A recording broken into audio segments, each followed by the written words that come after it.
ተመልሰናል ተመልካቾቻችን ከኢትዮጵያ ቴሌቪዥን የአዲስ ቀን መሰናዶን ነው እየተከታተላችሁ የምትገኙት። አሁን ደግሞ የሀገር ጉዳይን ወደ እናንተ የምናደርስበት ሰዓት ላይ ነው የምንገኘው። ለዛሬ ሀገር ጉዳይ አድርገን የመረጥነው በሰሞነ ሕማማትን እየተመለከተ ነው የሚሆነው። በክርስትና እምነት ተከታዮች ዘንድ አሁን ያለንበት ሳምንት ሰሞነ ሕማማት እየተባለ ይጠራል። ይህ ሳምንት ደግሞ ኢየሱስ ክርስቶስ ለሰው ልጆች ሲል የደረሰበትን ሕመምና ሞት እየታሰበ የሚቆይበት ሳምንት ነው።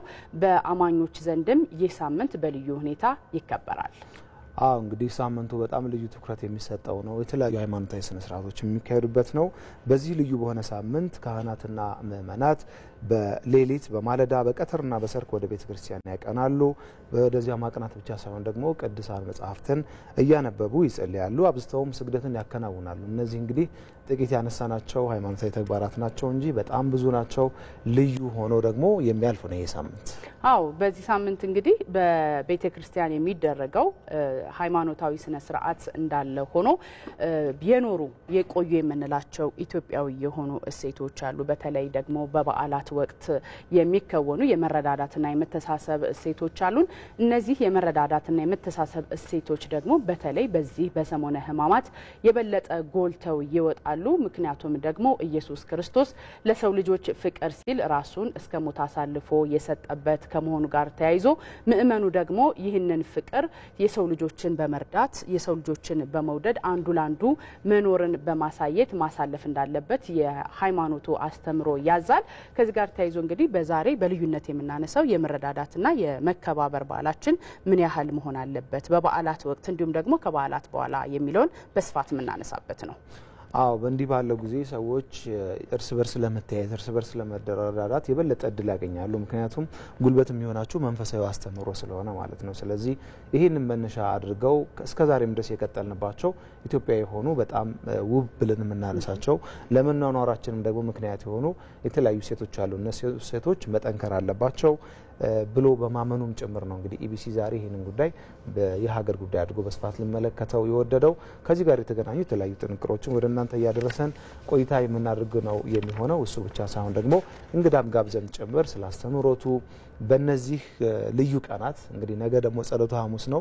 በጣም የሚጠበቁ ትልልቅ ሃይማኖታዊ ተግባራት አሉና እነዚህ እየተከወኑ ጎን ለጎን ደግሞ በጎ ስራዎች እየሰፉ እንዲቀጥሉ ይጠበቃልና ከዛ አንፃር ምን ይደረግ አለበት ምን መደረግ አለበት የሚለውንም የምናነሳ ነው የሚሆነው። እስኪ ወደ መጀመሪያው ጥንቅራችን እንለፍ። የመረዳዳትና የመከባበር ኢትዮጵያዊ መልካም እሴቶቻችን በአጽዋማትም ሆነ ከዚያ ውጭ ተጠናክሮ ሊቀጥል እንደሚገባ የኢትዮጵያ ኦርቶዶክስ ተዋሕዶ ምእመናን ተናግረዋል። ክርስቶስ ለሰው ልጆች እውነተኛ ፍቅሩን የገለጠበት ወቅት እንደመሆኑ እኛም ይህንን ፍቅር በመልካም ተግባር መግለጥ አለብን ሲሉ ነው ምእመኑ የገለጡት። ይህንን በተመለከተ ደግሞ ባልደረባችን ምንተስነት ይልማ ያዘጋጀው ጥንቅር አለ፣ እሱን እንከታተል። በድንገተኛ አደጋ የአይን ብርሃኑን ያጣውና በጤና እክል ምክንያት ለ3 ዓመታት ባለቤቱ አጠገቡ እንደሌለች የሚናገረው ወጣቱ ኡስማን ከክርስቲያን የባለቤቱ እህት ጋር በዚህ ጎጆ ባንድ ላይ ይኖራሉ። ከ8 ዓመት በፊት በድንገተኛ አደጋ ብርሃኑን ያጣው ኡስማን በቤት ውስጥ ያለው የዕለት ተዕለት እንቅስቃሴ ምን ይመስላል? መረዳዳቱስ መተጋገዙስ እዚህ አጠገቡ ከምትገኘው ክርስቲያን እህቱ ጋር አብሮ እንዴት ነው ህይወትን እየመሩ ያሉት የሚለውን ልንነጋገር አሁን እዚህ ኡስማን ቤት ነው የሚገኘው። እኔ አምሳሌ ጧት ስነሳ ውሃ እንኳን ለመጸዳዳት ውሃ ያስፈልጋል፣ ውሃ የሚያቀርብልኝ ሰው ያስፈልጋል። እሷ ከምታደርግልኝ አንስታች ትንሿ ልጅ ራሱ እቃውን አንስታ ማቅረብ ጀምራለች። የሚገርም ነገር ውሃ ያስፈልጋል፣ ልብስ ስትለብስ ልብስ አንስቶ የሚሰጥ ያስፈልጋል። የወደ ቤት ውስጥ ያለው ደግሞ ሰርቶ ማቅረብ ሰው ያስፈልጋል። ገባ አይደል? እኔ ቻልኩትን አይደል በዳበሳ ቻልኩትን አይደል ልብስንም ፈልጌ ልብስ ይችላል። ከዛ የበለጠ ደግሞ አብስሎ መብላት እዚህ ጋር ወለሊክ ውሃም ቀርቶ እዚህ ጋር ማቃበልም ቢሆን ሰው ያስፈልጋል። ግን ሬታ ያስፈልጋል፣ ምረዳ ሰው ያስፈልጋል። ተዋለ አይደል? ምታይ ሰው ቢሆን ችግር የለውም። ቻልኮኔል ጫንቃ ላይ የምትሸክመት ትታገላለህ። ማይ ሰው ደግሞ ግዴታ ሰው ያስፈልጋል። ብቻውን ልጅቷም የሱ አይነ ስውር ስለሆነ ስለማይታየው ከዛ ልጅቷም በቃ ሳያት አሳዘነች። ቤተክርስቲያን ከጨ ጸሎት አድርሼ መለሳለሁ። ከዛ ለነሱ ምግብ አዘጋጃለሁ። ከዛ ለነሱ እንትን የሚያውቀው ነገር አነሳቸው ሄዳለሁ። ከ6 ወር ጀምሮ ብቻውን ልጅ ለማሳደግ የተገደደው ወጣቱ የባለቤቱ እህትና የአካባቢው ሰው ገዛ ባይኖር ለዚህ እንደማይበቃ ይናገራል። የሚገርም ነገር ሰፈሩ ላይ ሙስሊም ክርስቲያን ባለ ሙሉ በሙሉ ተቀላቅሎ ነው የሚኖር። በጣም ይተዛዘናል፣ ያለውን ይካፈላል። አይዞን፣ አብሽር፣ በርታ፣ ጠንክር ይባባላል። ገብቷል አይደል? ሰው ልጅ ደግሞ መንፈሱም ራሱ እኔ አሁን ምንም ወጥቼ የሚሰራው ስራ አይመለኝ፣ ግን ቤት ውስጥ እዚህ ቁጭ ከማለትና ወጥ አስፋልት ደርስ ዞር የማምጣት ትልቅ እንትን አለው።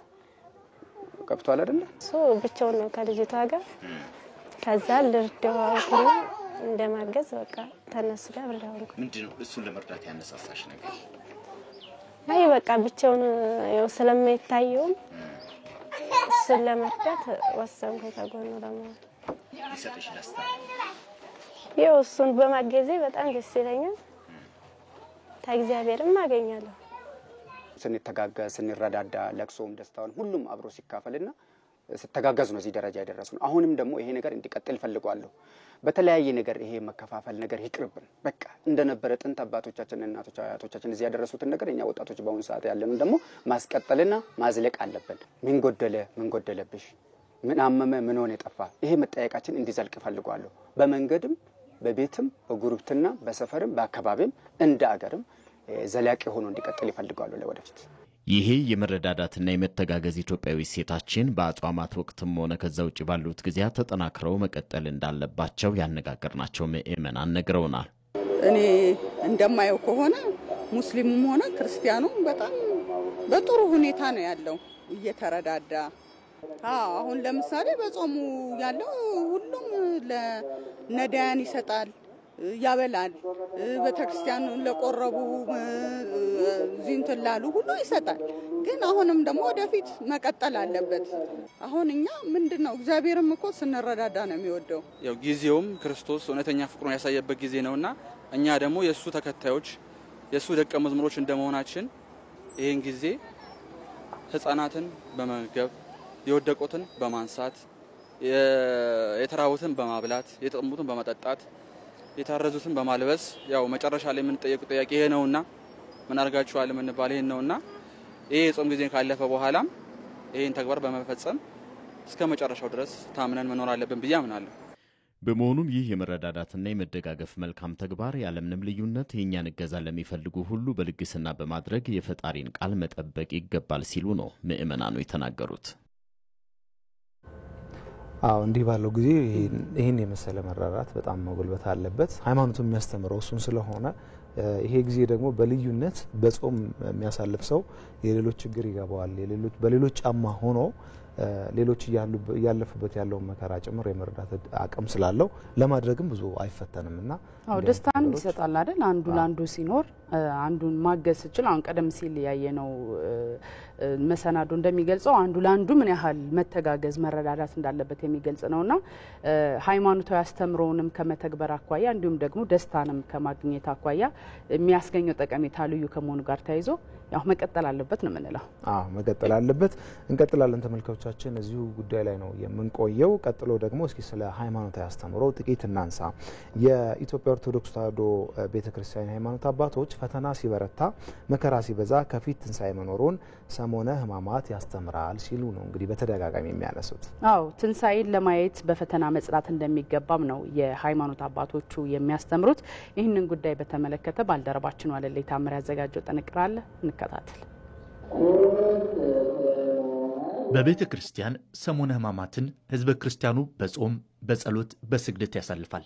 በዚህ ወቅት በጾምና በሐዘን ውስጥ ያለው ህዝበ ክርስቲያኑ ብርሃን የሚሆንለትን መጽናናትን የሚሰጠውን ትንሳኤን በተስፋ እየጠበቀ ነው የሚያሳልፈው። ከመከራ ከፈተና ጀርባ ለውጥና ትንሳኤ አብሯልና ካለ ሰው ካልተፈተነ ካልወጣ ካልወረደ ትንሳኤውን ወይም ደግሞ የተሻለ ነገር ማየት አይችልም። አሁን በሰሙነ ሕማማት ከምንማረው አንዱ ነገር ይሄ ነው። አምላካችን ክርስቶስ ብዙ መከራዎችን ተቀብሏል። እነዛን ሁሉ በትዕግስትና በጽናት ስላለፈ መከራው በትንሳኤ ነው ያለቀው የተጠናቀቀው ማለት። ስለዚህ በእያንዳንዱ ሰው ህይወት ውስጥም ይሄ ነገር የሚታይ ነገር ነው። የክርስቶስ ሕማሙ መከራው ሞቱ በትንሳኤ እንደተጠናቀቀ ሁሉ የሚያልፍ ህይወት ወይም ደግሞ ነገ የተሻለ እንደሚሆን ማሰብ ያስፈልጋል። ትንሳኤን ለማየት በፈተና መጽናት እንደሚያስፈልግ የክርስትና ህይወት አመላካች መሆኑም ይገለጻል። ስንጾምም እኮ ፋሲካን ተስፋ አድርገን ነው አይደል? ስንሞትም ዘላለማዊ ህይወትን ተስፋ አድርገን ነው ማለት ነው። መከራ ስንቀበልም ዘላለማዊ ህይወትን ትንሳኤን ተስፋ አድርገን ነው ማለት ነው። የሚያበቃው የፋሲካ ጾም ራሱ ክርስቶስ ተነሳ ተብሎ ታውጆ ከተነሳ በኋላ ጾም የለም። አንድ ክርስቲያንም ሞቶ ከተነሳ በኋላ ድካም የለም፣ ህማም የለም። እነዛ 55 ቀኖች ከትንሳኤ በኋላ ያሉት 50 ቀኖች የሚነግሩን እሱን ነው ማለት ነው። ክርስትና በራሱ በመከራ ላይ የተመሰረተ ነው። በመንድ ላይ በተለያዩ ከዓለም ላይ ከሚመጡ ፈተናዎች ጋር መታገል ነው። ያንን ታግለው ያሸነፉ ናቸው ለሰማያዊ መንግስት የሚታጩት ማለት ነው። በፈተና እስከ መጨረሻው ድረስ የጸና ይድናል ነው የሚለውና በፈተና ውስጥ ጸንቶ በትዕግስት ማለፍ ያስፈልጋል። ያንን ተቋቁሞ ማለት ነው። በመከራ ውስጥ ያሉ ሰዎች ቢኖሩ እንኳን ይህ መከራ እንደሚለወጥ ክርስቶስ ስላሳየን መከራው እንደሚለወጥ በማሰብ በጾም በጸሎት በስግደት የምናሳልፈው ወቅት ነው። በኋላ ግን እሁድ ላይ ትንሳኤ እንዳለ ነጭ ለብሰን እንደምንዘምር አምላካችን ክርስቶስ ሞትን በሞቱ ድል አድርጎ እንደተነሳ የምንዘምርበትን ወቅት በማሰብ ይህ የመከራ ወቅት እንደሚያልፍ በማሰብ ነው የምናከብረው። መከራ አልፎ ለትንሳኤ መድረስ የሚቻለውም በእውነት ላይ ሲመሰረት መሆኑን የእምነቱ መምህራን ይናገራሉ። የምንቀበለው መከራ ምን አይነት መከራ ነው? እሱ ላይ ነው ቆም ብለን አንዳንዱ ዝም ብሎ አላስፈላጊ ሰማዕትነት አላስፈላጊ መከራ ውስጥ የሚገባ ሰው አለ። መከራ ስለሆነ ብቻ ማለት ነው። ለምሳሌ ክርስቶስ እውነት ነው። የተቀበለው መከራ ስለ እውነት ነው። ክርስቶስ ሞቶ ነው እኛን ሕያው ያደረገን፣ ተርቦ ነው እኛን ያጠገበን። ወንድምህን እየጠላ በዚህ በህማማት ውስጥ ብትወርቅ ብትነሳ ምንም ዋጋ የለውም። መከራ እየተቀበልክ ነው፣ ወደ ትንሳኤ ያደርስህም ማለት ነው ይሄ መከራ። ስለዚህ ሰዎች ቆም ብሎ ማሰብ አለባቸው። የሚራቡት የሚጠሙት ስለምንድን ነው? አስፍተንም እንደ ሀገር ልናስበው እንችላለን። ለዚህች ሀገር ዋጋ እየከፈሉ ያሉ ሰዎች አሉ። እየሞቱ እየተራቡ እየተጠሙ ያሉ ሰዎች ቆም ብሎ ማሰብ አለባቸው። በጥላቻ ነው ይሄን እያደረጉ ያሉት፣ በዘረኝነት ነው ይሄን እያደረጉ ያሉት፣ በቂም በቀል ነው ይሄን እያደረጉ ያሉት። የመከራው ረሃቡ ጥሙ ወደ ተስፋ ወደ ትንሳኤ ያደርሳል የምንለው በትክክል መከራውን የምንቀበለው ስለ እውነት ከሆነ ቆም ብሎ ራስን መፈተሽ ያስፈልጋል። ወደ ውስጣችን የምናይበት ሰሞን ነው ይሄ ሰሞነ ሕማማት ማለት ነው። ሕማማቱ ክርስቶስ ለሰው ልጆች የሰጠውን ፍቅር የሚያሳይ መሆኑን በማሰብ ሁሉም አማኝ በጎ ነገርን በማድረግ ለሌሎች መትረፍን የሚጠይቅ ነው። ክርስቶስ የመጣው ወደዚህ ምድር ነው። እኛም ደግሞ ተጥለው ተረስተው ወዳሉ ሰዎች መሄድ አለብን። ከነበረበት ከፍታ ነው ዝቅ ያለው፣ እኛም ዝቅ ማለት አለብን። ለምሳሌ አሁን ባለስልጣን ልንሆን እንችላለን፣ የሥራ መሪዎች ልንሆን እንችላለን። ብዙ ሺህ ጉዳይ እጃችን ላይ ሆኖ ብዙ ሰው ደጅ እየጠናን ብዙ ሰው እያስለቀስን ሕማማቱን ወደ ቤተክርስቲያን መተን ብንወድቅ ብንነሳ ምንም ዋጋ የለውም።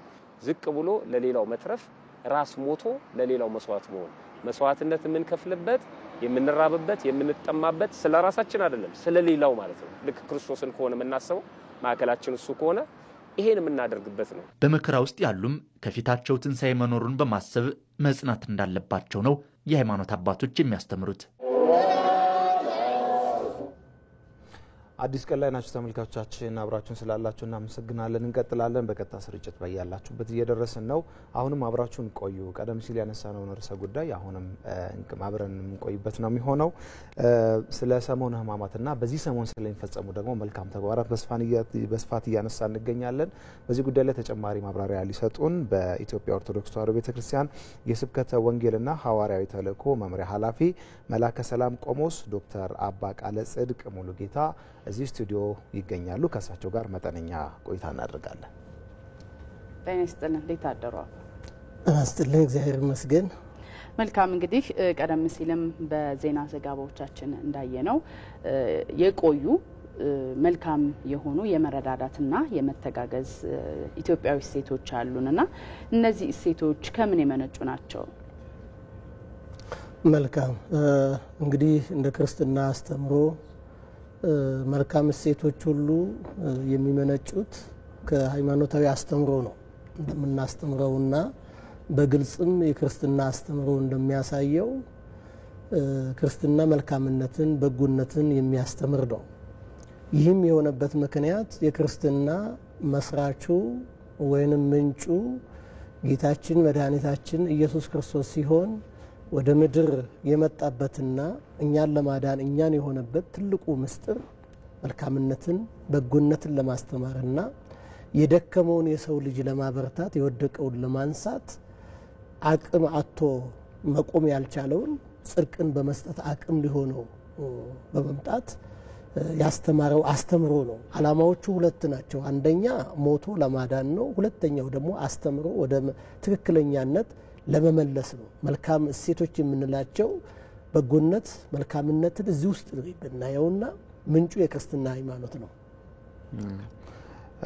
እንግዲህ ኢትዮጵያውያን እርስ በርስ የመረዳዳትና የአብሮነት እሴታቸው በጣም የጎለበተ እንደሆነ ይገለጻልና እሱን እንዴት ነው አሁን ከሃይማኖቱ ቀደም ሲል ካነሱልን ከሃይማኖቱ አስተምሮ ጋር እንዴት አድርገን አስተሳስረን ማንሳት እንችላለን? እንደው የመጎልበታቸው እስከዚህ ዘመን ድረስ ደግሞ ተሻግረው ህዝቡ እርስ በርሱ የሚናኗርባቸው የሚፈቃቀድባቸው እስከ መሆን የደረሱ ናቸውና እንዴት ይገለጻሉ?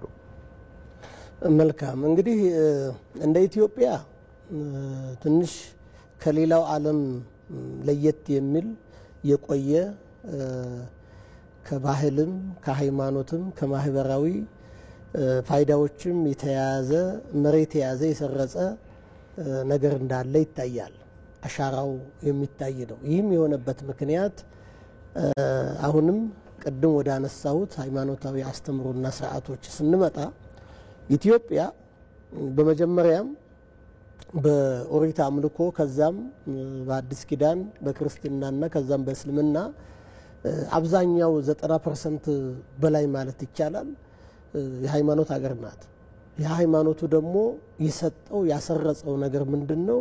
አሁን የምንለውን መልካም እሴቶችን አስርጾልናል። ምንም እንኳን በዘመናችን አንዳንድ ከመልካም እሴት ያፈነገጡ ከሃይማኖታዊ ስርዓቶች ያፈነገጡ ከባህላዊና ከሀገራዊ አንድነትና አብሮ መረዳዳት አብሮ መኖር ከሚሉ ያፈነገጡ ቢሆንም በአብዛኛው ግን እነዚህ ነገሮች የተመሰረቱና ሰው ለሰው የተሳሰረበት እብን ሃይማኖቱ የተለየ አስተምሮ እንኳን ቢኖረው ግን አብሮ የመኖር የመተባበር የመተጋገዝ አንደኛው ሃይማኖቱ ባልሆነው በሌላኛው ሃይማኖት ክብረ በዓል ጊዜ ወይንም እንደዚህ አይነት የአጽዋማትና የበዓላት በሚፈጸምበት ጊዜ አብሮ የማክበር የመመሳሰል የማገዝ የመረዳዳት እጅግ አስደናቂ ነው። በሌላው የማናየው ነገር ነው።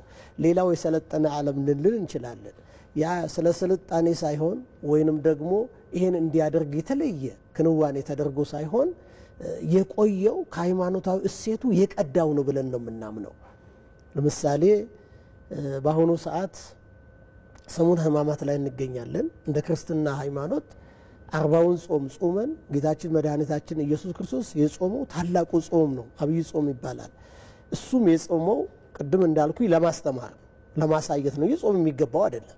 የጾመው የጸለየው ለሚሰራው ስራ ሌላው ደግሞ እንደዚሁ አብነት አድርጎ ምንም ስራ ከመስራቱ በፊት መጀመሪያ ማድረግ ያለበትን ማድረግ እንዲችል ያሳየው ሲሆን ያንን ጾምን አሁን የምንገኘው ሰሙነ ሕማማት ላይ ነው የምንገኘው።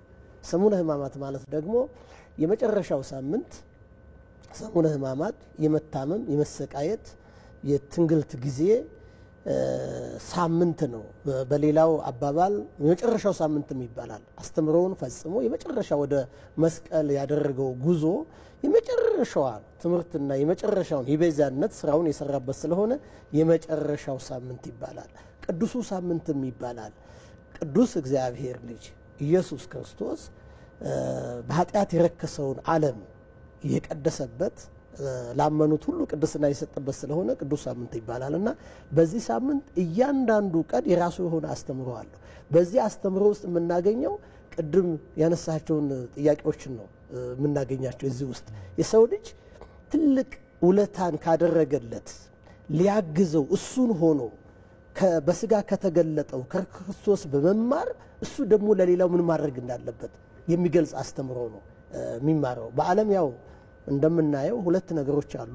መልካም ነገር አለ፣ መጥፎ ነገር አለ። መልካም ሰው አለ፣ መጥፎ ሰው አለ። በጣም በጎ ሰው የምንለው ሰው አለ፣ ክፉ የሆነ ሰው ደግሞ አለ። ይህ የሆነበት ምክንያቱም በዓለም ሁለት መናፍስት እንዳሉ ይታወቃል። የእግዚአብሔር መንፈስ አለ። የእግዚአብሔር መንፈስ ወደ መልካምነት ሁሉ ይመራል።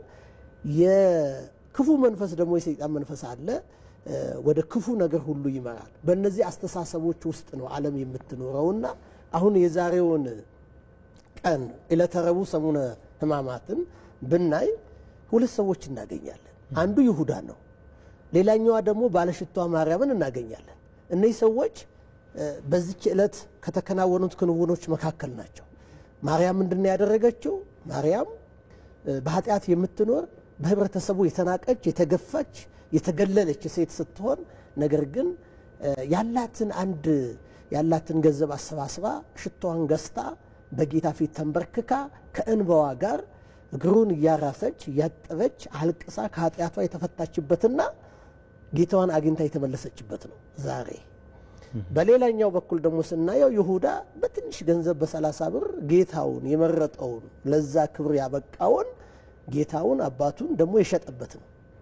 እነዚህ ነገሮች በዓለም ላይ ይታያሉ። እንግዲህ እንደ ይሁዳ ዛሬ ሻጭ አለ፣ ካጅ አለ፣ አባቱን ወንድሙን እህቱን የሚክድ አለ፣ መሪውን የሚክድ አለ፣ መልካሙን ነገር በማይረባ ነገር አሳልፎ የሚሸጣል። ሀገሩንም ይክዳል፣ ሀገር ይክዳል፣ ሀገር ይሸጣል፣ ያው አሳልፎ ለሌላ ይሰጣል። የመጣበትን ያን ክብሩን ያደገባትን ሀገር ለክብር ያበቃችውን ሀገር በመካድ ለማይረባ ነገር የሚያውል ሰው እናገኛለን በይሁዳ ተርታ ስንመለከት ማለት ነው። እንደ ማርያም ደግሞ ርካሹን ነገር በመተው ውድ ገንዘቧን አውጥታ ውድ የሆነውን ነገር ደግሞ ተቀዳይታ ይገባቸው እናያለንና በዓለም እንደዚህ አይነት ሁለት ነገሮች አሉ። አስተምሮ ይሄ የሮቡን ነው የገለጥኩኝ፣ እያንዳንዱ ቀን ይራሱ አለ። ስለዚህ እንደ ማርያም በሐላፊው ነገር ሳንታለል ቋሚ የሆነውን ለወገን የሚሆነውን ለሀገር የሚሆነውን ይልቁንም ለነገው ትውልድ የሚበጀውን አሻራን በመተው ቅርስን በመተው ማለፍ እንዳለብን በማይረባ ነገር ውዱን ነገር የዛሬን ሳይሆን ነገን ማሻገርን የማየትን ከማርያም እንማራለን። ከዚህኛው ደግሞ የማይጠቅም ያውም አልጠቀሙም 30 ብር ሸጦ 30 ብሩም ተበተነ፣ እሱም ራሱን አጠፋ። ምርጫው ትክክል አልነበረምና ይሄንን እንደዚሁ በሌሎችም ዕለታት ቤተክርስቲያን ታስተምራለች። እንግዲህ መልካም እሴቶች፣ በጎነት፣ መልካምነት የምንላቸው ሁሉ ከዚህ የሚቀዱ ናቸው። መልካም መላከ ሰላም እያነሱት ነበር። አሁን ራሱ ከመልካምነትና ከክፉ ነገር ከመስራት ጋር አያይዞ እንዳሉት አሁን ያለንበት የሰሞነ ሕማማት ከመሆኑ ጋር ተያይዘው ካስተምሮ ጋር በመነሳት ምእመኑ እንዴት ማሳለፍ አለበት፣ የእርስ በርስ ግንኙነቱ ምን መሆን አለበት የሚለውን እስኪ በደንብ እናንሳው። መልካም እንግዲህ ምእመናን የክርስቶስ ተከታዮች ናቸው። ምእመናን የሚማሩትም እንዲኖሩበት ነው። ምእመናን የሚማሩት ወይንም የሃይማኖቱ አስተምሮ የሚገዛቸውና በህይወታቸው የሚገልጹት ነገር ነው። አንድ ቃል አለ። ጌታችን መድኃኒታችን ኢየሱስ ክርስቶስ በማቴዎስ ወንጌል ምዕራፍ 5 ከቁጥር 16 ላይ ምን ይላል? መልካሙን ስራችሁን አይተው በሰማያት ያለውን አባታቸውን እንዲያከብሩ ብርሃናችሁ በሰው ፊት ይብራ ይላል። ይሄ ብርሃን የተባለው በጎነት፣ መልካምነት ብርሃናችሁ በሰው ፊት ይብራ። ከዛ የተነሳ ሰዎች እናንተ የምታመልኩትን አምላክ ሰማያውን አባታችሁን እንዲያከብሩ እና ብርሃን የተባለው ያው መልካም ስራ ነው፣ መልካም አርአያነት ነው፣ ለሌላው የሚሆን ነው። በእምነቱ ውስጥ ስላለ ብቻ አይደለም፣ ለሰው ዘር ሁሉ የሚደረግ መልካምነት ብርሃን ነው። ሌላውን ጨለማ የሚገፍ ነው። ጨለማ በክፋት ይመሰላል፣ ብርሃን በመልካምነት ይመሰላል። ስለዚህ ክርስቲያኖች ወይም አማኞች ምእመናን በዓለም ሲኖሩ ለሌላው የሚያበሩ ብርሃኖች ናቸው። ለሌላው የሚያሳዩ ናቸው። በጎነትን የሚያሳዩ ናቸው። መልካምነትን የሚያሳዩ ናቸው። ከዚሁ ጋር አያይዞ ጌታችን መድኃኒታችን ኢየሱስ ክርስቶስ አንዳችን ለአንዳችን ስለማድረግ መረዳዳት፣ መተሳሰብ፣ አንዱ ስለሌላኛው እንደራሱ አድርጎ እንዲያስብ ያስተማረበት ደግሞ ሌላኛው ወርቃማው ሕግ ይባላል። ወርቃማው ሕግ ሰዎች ሊያደርጉላችሁ የምትወዱትን እናንተ ደግሞ እንዲሁ አድርጉላችሁ። ወርቃማው ሕግ ይባላል። ይሄን የሚቃወም ወይንም የማይቀበል የትኛውም የእምነት ተቋም የለም። ቋሚ መርህ ነው። ቋሚ መርህ ነው። ወርቃማው የተባለበት ምን ለዚህ ነው። ዘ ጎልደን ሩል ሁሉ የሚቀበለው ሃይማኖት ይሄ ስለሆነ ነው ወይም ፍልስፍና ይሄ ስለሆነ ነው ወይም እምነት የለኝም እንዳይል ወርቃማው ሕግ። ምክንያቱም ይሄን የሚጠላ የለም። ነገር ግን አስተምሮ አንተ የምትፈልገውን ሌላኛው ሰው ይፈልጋል። አንተ ሰላም ትፈልጋለህ፣ ያም ሰላም ይፈልጋል። አንተ በልተ ማደር ትፈልጋለህ፣ ያም በልቶ ማደር ይፈልጋል። አንተ ክብር ትፈልጋለህ፣ ያም ክብር ይፈልጋል። ስለዚህ ለሌላው ማድረግን ነው። እንደገና ይሄንን በዘመናችን እንደው ብንወስደው የብዙ ችግሮቻችን ምንጭ ደግሞ ምንድነው ስንል እኔ ብቻ ባይነት ከዚህ ከወርቃማው ሕግ ይቃረናል። እኔ ብቻ ምትል ከሆነ ወንድምን ማሰብ አትችልም። እኔው ብቻ ባለስልጣን ልሁን፣ እኔው ብቻ ብልጽግና ይገባኛል፣ እኔው ብቻ ልክበር፣ እኔው ብቻ ልቅደም ካልክ ወንድምን ማስከተል አትችልም። ይሄ ደግሞ ወንድምን አለማስከተል ብቻ አይደለም፣ ሀገርንም ደግሞ ልትገነባ አትችልም። ለትውልድም ቅርስ አይኖርህም። ይህ እሴት በአብዛኛው የሚያሳየው አንተ ታድጋለህ፣ ሌሎችንም ይዘህ ታድጋለህ። በአብሮነት ሀገርን ትገነባለህ። በአብሮነት መልካም ትውልድን ትፈጥራለህ። ወርቃማው ህግ ይሄ ስለጎደለ አሁን በዘመናችን ሃይማኖት ስላለው ብቻ አይደለም፣ ፍጡር የሆነ ሁሉ ይሄን ሊያከብር ይገባል። ፍጡር የሆነ ሁሉ ይሄን ካከበረ ደግሞ ራሱ ይከብራል። ራሱን ብቻ እኔ ብቻ ካለ ራሱም አይከብርም፣ ሌላውም አይከብርም። ለዚህ ነው ምድራችን የደም ምድር የምትሆነው፣ መለያየቱ፣ አለመግባባቱ የሚጠፋው። ሰዎች እኔ ብቻ ካሉ፣ እኛ ብቻ ካሉ እድገት የለም። እኛ ብቻ ካሉ መረዳዳት አይቻልም። ስለዚህ በክርስትና ሃይማኖትም ያሉ ይህም በዓል ሲያከብሩ ለነሱ ታላቁን ውለታ የዋለውን ጌታ በማሰብ በስግደት በዝማሬ በአምልኮ ሲቀርቡ ለማያምኑትም ሁሉ ነው የሚያስቡት። ለማያምኑትም ሁሉ የሰው ዘር ለሆነው ሁሉ በአሁኗ ሰዓት በሰቆቃ ውስጥ ላለው ሁሉ በደዌ በህመም ተይዘው ላሉ ሁሉ ባይዘዌ ጸሎታችን እንደሱ ነው። ግብረ ሕማማቱ ጸሎታችን በሆስፒታል ተኝተው ላሉ ኦርቶዶክስ ስለሆኑ አይደለም፣ በሆስፒታል ተኝተው ላሉ፣ በመንገድ ላይ ያላሉ፣ በጦር ሜዳ ላሉ፣ በተለያየ ስፍራ ለሚገኙት ሁሉ ብለን ነው የምንጸልየው። ስለዚህ ይሄንን ክርስቲያኑ በህይወቱ ይወስደዋል፣ ይተረጉማል፣ ይኖርበታል። ሰላም መፍጠር አለበት። በእውነት ክርስቲያን ሆኖ ለሌላው ሰላምን የማያሳይ የማይሰብክ ከሆነ ክርስትናውም ራሱ አጠራጣሪ ነው። ምክንያቱም ሌላውን እንደራሱ አድርጎ እንዲወድ አምላካዊ ትእዛዝና አምላካዊ አስተምሮ ነው። ጌታችን መድኃኒታችን ኢየሱስ ክርስቶስ አዲስ ትእዛዝን እሰጣችኋለሁ አለ። አዲስ ትእዛዝ ነው ያልነበረ። ከዛ በፊት የነበረው ጠላትህን ጥላ ወዳጅህን ውደድ፣ የምመችህን አድርገው የማይመችህን ተው፣ ከሚመቸው ጋር ተራመድ፣ ከማይመቸው ጋር እርምጃህን አቁም የሚል ነበረና አዲስ ትእዛዝ እሰጣችኋለሁ። አዲሱ ትእዛዝም እኔ እንዲሁ ነፍስን እስከ መስጠት ድረስ እንደወደድኳችሁ እናንተም ደግሞ እርስ በርስ ትዋደዱ ዘንድ ነው።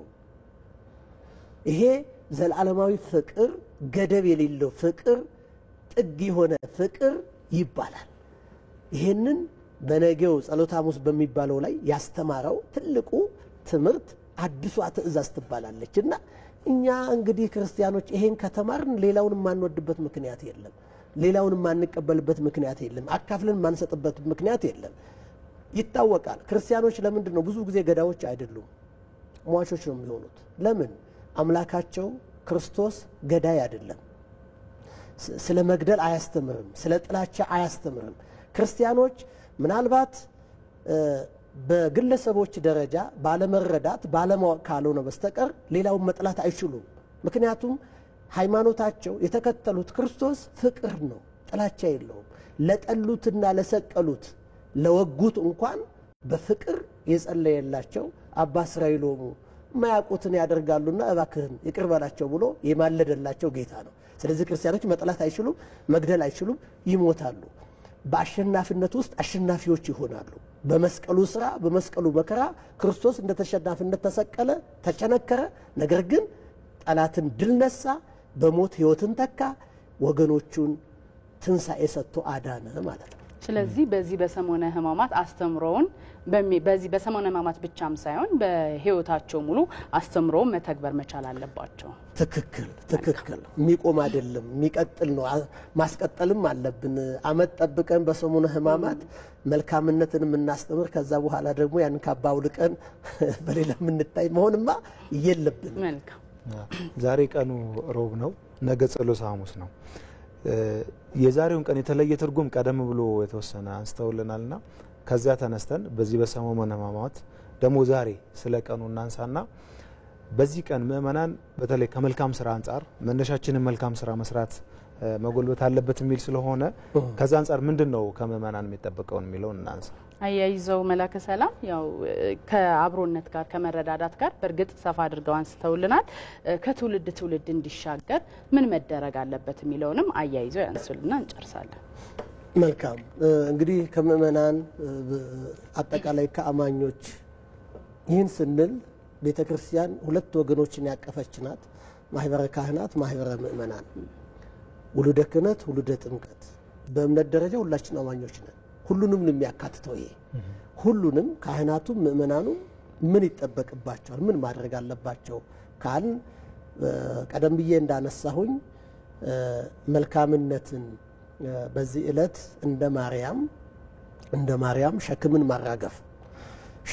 ማራገፍ ማርያም የነበረባት የኃጢአት ሸክም ነው፣ ነቀፌታ ነው፣ ከሌላው የሚደርስባትን የመገለል ችግር ነው። ያን ሁሉ የቀረፈችበት ነው። ከማርያም እንደ ማርያም በጌታ ፊት ክራላዊ ሶን እያለ ስንሰግድ እኛ ደግሞ ለራሳችን ብቻ ሳይሆን እንደ ሕዝብ እንደ ሀገርም ያለብንን ችግር ለመቅረፍ የምንጸልይበት ነው። እንደዚሁም ደግሞ የምንችላቸው ነገሮች አሉ። እኛ ራሳችን በኩርፊያ ውስጥ ያለን፣ በመለያየት ውስጥ ያለን፣ ከትንሿ ጎጆ ከትዳር ተነስተን እስከ ህብረተሰቡ ድረስ እስከ ሀገር አቀፍ ድረስ ማድረግ የምንችለው ነገር አለ። አስተዋጽኦ ማድረግ እንችላለን። ስለዚህ አስተዋጽኦ ማድረግ ስለምንችል ምናልባት በተለያየ መንገድ የተጣላን የተራራቅን ከጎረቤት ጀምሮ በስራ ስፍራም ይሁን በተለያየ ነገር በሃይማኖት ተቋማት መካከልም በሌላውም ቢሆን ያለንን ቁርሾ በሰላም መፍታት ይሄ ትልቁ ነገር ነው። ብዙውን ጊዜ ከምዕመናን ምን ይጠበቃል በሚለው ጥያቄ ሚዲያዎቻችን ትንሹን ነገር ወደ መብልና መጠጥ ነው የሚሄዱት። ትክክል ነው፣ እሱ ያስፈልጋል። እሱ ብቻ ግን አይደለም። ሰላምም ምግባችን ነው። ሰላም ምግባችን ነው። ፍቅር ምግባችን ነው። መተሳሰብ ምግባችን ነው። ርህራሄ ምግባችን ነው። ያንን ማድረግ መፍታት ይገባል። ውዱን ነገር ጥላ ውድ ገንዘብ ያንን የገዛችውን ስታፈስ ሰው ስለ መልካም ነገር ውዱን ነገር መተው እንዳለበት፣ ስለ መልካም ነገር የኔ ነው የሚለውን በመተው የጋራ የሆነውን ነገር ማድረግ እንዳለበትም የምንማርበት ነው። ዕለተ ረቡዕ ምክረ አይሁድ የተፈጸመበት ሲሆን አይሁድ እንግዲህ ክርስቶስን ገለው ለማረፍ ነበር ያሰቡት፣ ግን አልሆነም። ሰይጣን ባቀረበው ፕሮፖዛል ነው ራሱም የተወገደውና እሱ ያቀረበው ነገር ግን ለድህነት ሆነ። ስለዚህ ምእመናን በዚች ዕለት የምንማረው ከክፉ ምክር መራቅ፣ ክፉ ምክር ወደ መልካምነት መመለስ፣ እንዲሁም በአጠገባችን ያለ እንደኛ የዕለት ጉርስ የሌለውን የዕለት ልብስ የሌለውን በማሰብ ፍጹም ክርስቶስን ማሳየት እንዳለብን ነው የምንማረው። ለማስቀጠል እንግዲህ ለሚመጣውም ትውልድ አደራ አለብን። ቤተክርስቲያን አደራ አለባት። ክርስቲያኖች አደራ አለባቸው። የሰው ዘር ሁሉ አደራ ሲኖርበት የክርስቲያኖችም የቤተክርስቲያን አደራ ለየት ያለ ነው። ለየት የሚያደርገው ምንድነው? ለሀገር እንድንጸልይ አምላካዊ አደራ አለ። ኢየሱ ሰላም አለ ሀገር። እንዲሁም ደግሞ ለሚመጣው ትውልድ መልካምን ነገር ጥለን እንድናልፍ አደራ አለብን፣ ትእዛዝ አለብንና ለሚመጣውም ትውልድ መልካምነትን ትተን ማለፍ አለብን። ለምሳሌ አንዳንድ ጊዜ በሀገራችን የሚፈጠሩ ለዘመናችን እንቅፋት የሆኑ ክፉ ትርክቶች አሉ። እነዚህን ትርክቶች የተዉት ያለፉት ሰዎች ናቸው። አንደኛ ያለፉት ሰዎች ናቸው፣ ሁለተኛ ደግሞ ያለፈውን ትርክት የተረጎምንበት መንገድ ነው።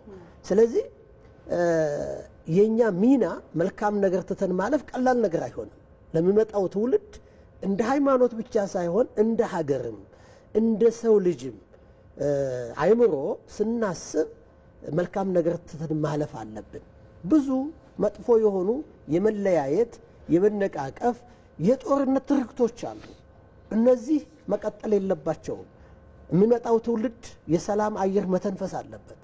የሰላም አየር መተንፈስ አለበት። የሰላም አገርን መገንባት አለበት። ሃይማኖትም አገር ሲኖር ነው። ሀገር ሰላም ስትሆን ሃይማኖት ይኖራል፣ አስተምሮ ይስፋፋል እና ከብቸኝነት እሳቤ ከኔ ባይነት በመውጣት እነዚህ ነገሮች ለሚመጣው ትውልድ ቅርስ አድርገን መተው ያስፈልጋል። ቅርሶቻችን የሚታዩ ቢልዲንጎች ብቻ አይደሉም፣ የሚታዩ ህንጻዎች ወይንም ብርቅዬ ነገሮች ብቻ አይደሉም። እነሱ መልካም፣ ከነሱ ጋር ደግሞ ያስተሳሰብ ቅርስ መተው አለብን።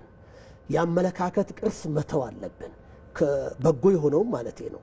ያ ለትውልድ የምናሻግረውና የምንተወው ይሆናል ማለት ነው።